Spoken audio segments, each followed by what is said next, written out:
Wow. Hi, welcome to the Chat About podcast, Hello. where we talk about pop culture, because that's what we kind of turned it into, really. Yeah, that's just kind of how it, just organically evolved. It's not like it's our interests or anything. No, that'd be ridiculous.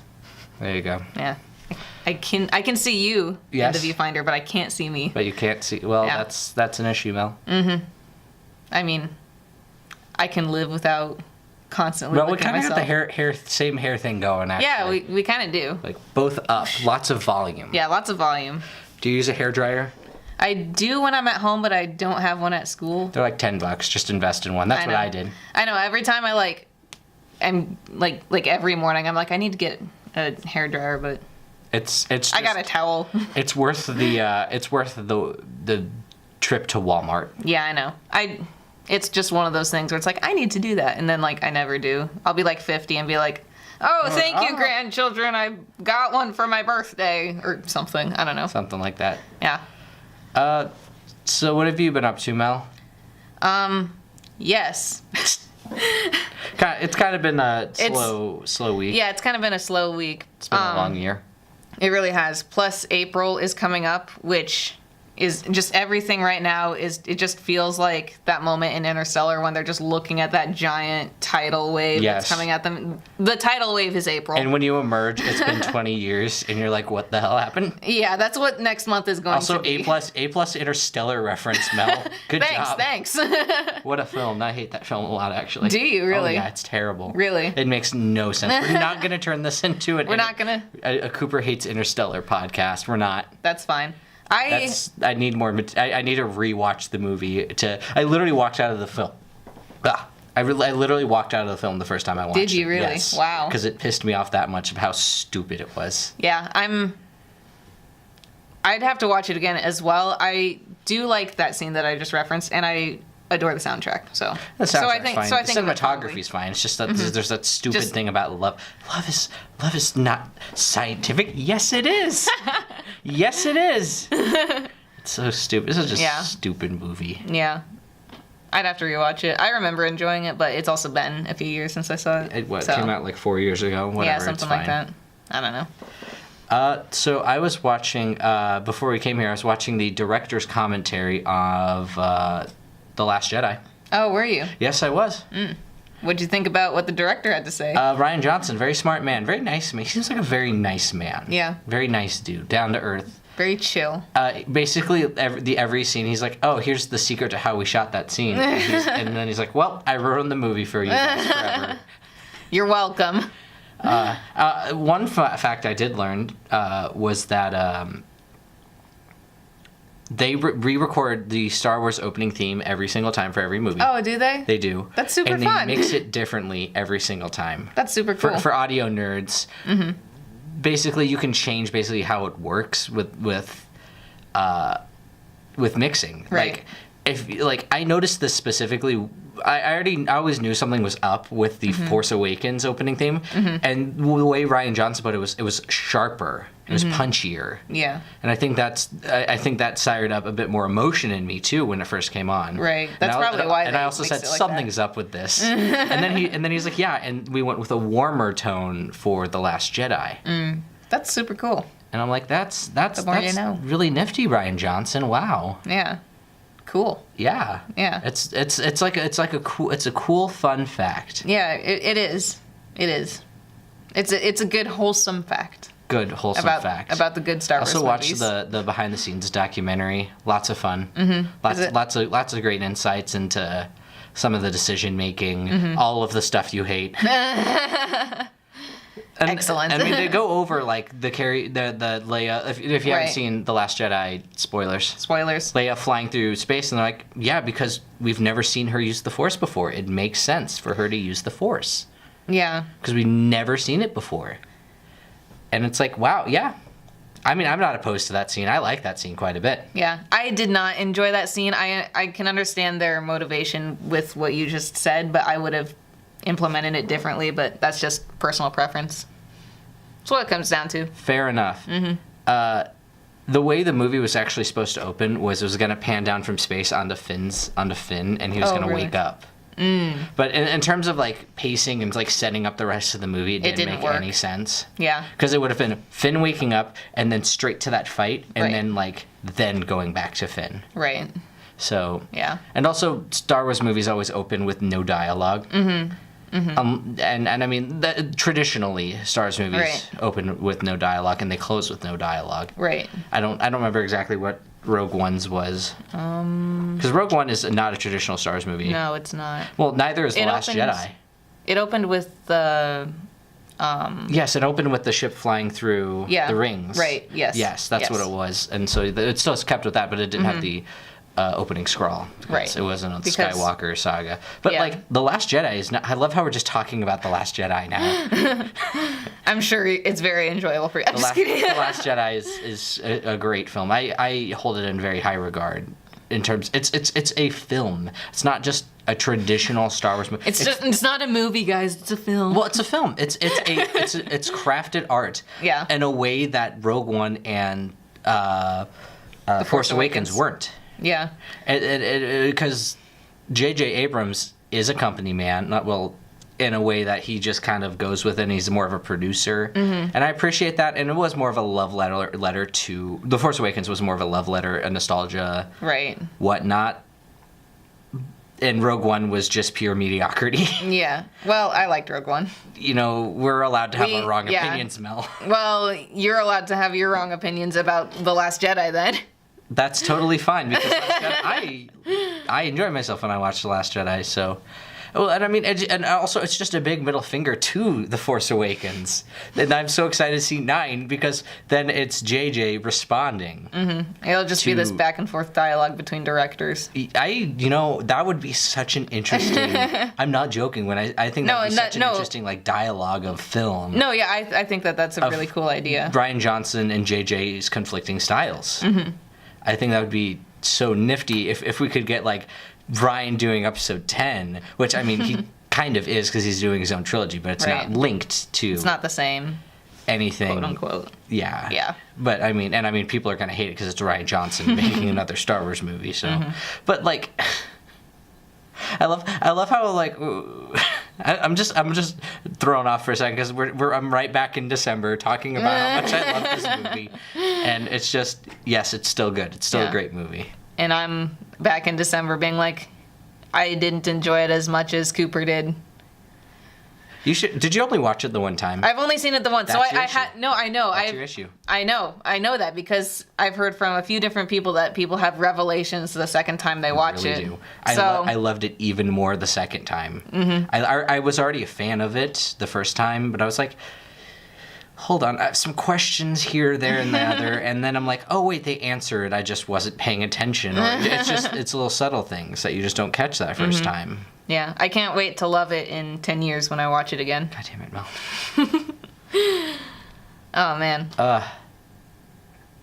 So, seen any good movies recently, Mel? I actually have. Really? Yeah, I watched The Grand Budapest Hotel. I love The Grand Budapest Hotel. It's a good time. It's a great time. It's great time. It's a fun time. Yeah. But I watched it once during midterms week. Like me and some friends watched it, and I was like, "Oh, this is a fun movie." It was not what I was expecting, but it was fun, and I loved basically everything about it. And then the second time, for me, it was all about listening to the soundtrack. Oh, it's so good. It's such a great soundtrack. I think it's the same guy who did the soundtrack for Shape of Water. Oh, really? Yeah, Des Blatt. I can't say his last name. I can't pronounce his name. I'll just like put it below. If I'm wrong, I'm gonna say you're wrong. And then I'm gonna put the correct name. That way you, the viewer, will know whether or not Cooper is wrong. I put a lot of time into editing this podcast. Sean Penn did the soundtrack. God damn it. That was one of my... That's top 5 podcast moments, Sean Penn. That's his name. No. No. Just no. Instant. There were 2 epiphanies in the span of about 10 seconds. It was great. Yeah. I still go back to that clip. It's so good. It's so good because it's Mel going, Sean Penn, and I go, what? Excuse me. Yeah, you know it's good because while you were editing it, you Snapchatted the video of it to me. Yes, it was still high quality. Yeah, it was still very good. What were we talking about? The Grand Budapest Grand Hotel. Budapest Hotel, great movie. Excellent movie. I'm excited for Isle of Dogs. Oh my god. Mm-hmm. I'm so ready. Because, well, the issue is that they've been, like, promoting it like it was coming out, like, last week. Yeah. But it's actually just in limited release. Also, what the heck is going on with our... No, it's nothing. It's never mind. False alarm. False alarm. Yeah. No, but what's so crazy about Wes Anderson, the director, is that he basically, like, he makes the same movie over and over again, and nobody cares because they're great movies, and they're funny, and they're enjoyable, and they're endearing. But he just keeps making the same movie over and over again. Yeah. And he just keeps on perfecting it little by little every single time. Mm-hmm. And I think he basically perfected the formula with Grand Budapest. And I think he's actually doing something really new with Isle of Dogs from what I've seen. Is this his first movie since Grand Budapest? Yes, because it took him 4 years to do a fully stop-motion animated film. Right. What was that? I was talking about something else, too. Because limited release. Yes, limited release. And so it was only like in Los Angeles, New York, Austin, and somewhere else. Really? But they were promoting it like it was coming out everywhere. But it's like, no, it's actually coming out in April. Sorry, everyone. For everywhere. Except for those places. Yeah, maybe not even here. Mm-hmm. I don't know. Yeah, I don't know. I haven't heard any. I know that you're really big into like keeping up on all the movie stuff. I am. I saw a couple trailers for Isle of Dogs like months and months and months ago. But I haven't seen anything since. Did you catch on to why it's called Isle of Dogs? Because that's where... No. Okay. Say it. Isle of Dogs. Isle of Dogs. Oh. It sounds like I love dogs. Yeah, it does. That's super fun. Aww. Yeah. Isn't that great? Aww. It sounds like it's Isle of Dogs. Isle of Dogs. It's so clever. That's so clever. Yeah. That's great. I'm going to see this movie, guys. That's... Confirmed. You know what is coming out soon and will be out by the time this podcast comes out?